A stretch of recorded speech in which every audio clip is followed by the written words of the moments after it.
Finland और Sweden का संयुक्त युद्ध अभ्यास चल रहा है। फिनलैंड के 6 हॉर्नेट विमानों ने इसमें हिस्सा लिया है जो युद्ध अभ्यास चलाया जा रहा है। स्वीडन के साथ ग्रिपेन फाइटर जेट भी इस दौरान शामिल हुए। कुछ तस्वीरें भी आपको दिखा रहे हैं।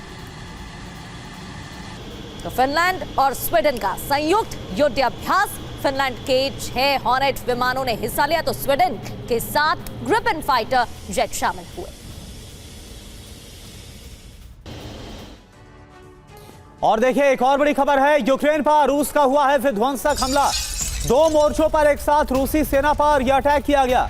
MLRS अटैक से यूक्रेन में बड़ी तबाही, ये देखिए आप। और इस हमले में यूक्रेन का सैन्य ठिकाना पूरी तरह से तबाह हो गया।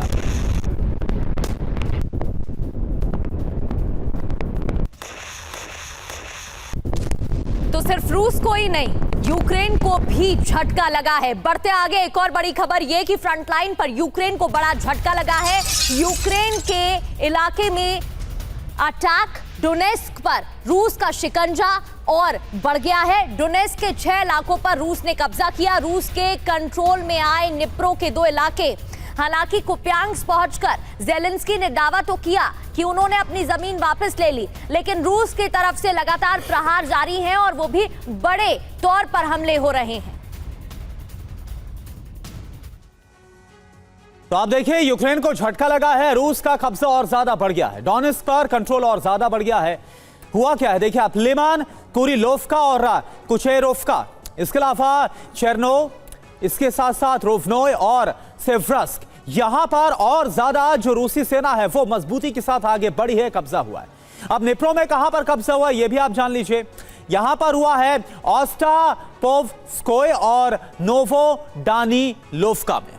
बिल्कुल, ये वो इलाके हैं जहां पर कब्जा किया गया है। संजय सोई सर, एक इलाका कुप्यांस्क जहां पर अपनी जमीन वापस यूक्रेन ने ले ली, ज़ेलेंस्की पहुंचते हैं, एक वीडियो भी बनाया गया, लेकिन ये वो तमाम इलाके हैं जो यूक्रेन के हाथ से जा चुके हैं। बिल्कुल प्रकृति जी, ऐसा है कि इस समय में 2-3 बातें मैं क्लियर करूंगा।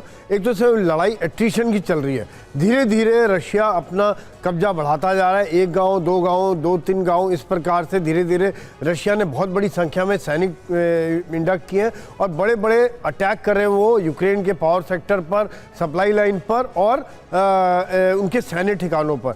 ये सफलता उनको मिल रही है। धीरे धीरे रशिया ने काफ़ी गेन कर लिया डोनबास के इलाके में और लुहांस्क के इलाके में।